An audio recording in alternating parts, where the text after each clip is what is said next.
Vicenda Palermo. Che dire? Forse l'unica cosa da dire è grazie al cielo che ha evitato lo schiaffo alla gente per bene, alla Palermo dei tifosi per bene, ai quali si voleva togliere la possibilità di una giusta cornice che la città di Palermo merita.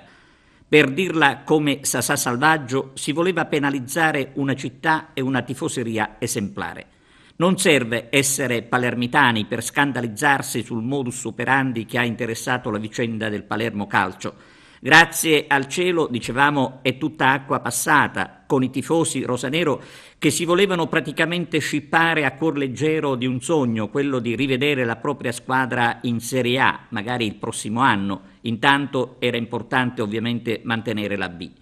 La sentenza, fanno sapere dalla società, è una sentenza che soddisfa. In tutta la vicenda che ha fatto vivere giorni di alta tensione tra la tifoseria, bisogna ricordare uno degli aspetti più curiosi e fuori da ogni logica, ovvero la Lega di Serie B che si avvale dei voti del presidente del Benevento, ammesso come parte interessata al processo.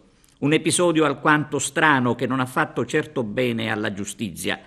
Adesso, per dimostrare a questi burocrati da strapazzo chi sono i tifosi del Palermo, secondo Sasà Salvaggio, bisogna abbonarsi in 30.000 per tornare più forti di prima.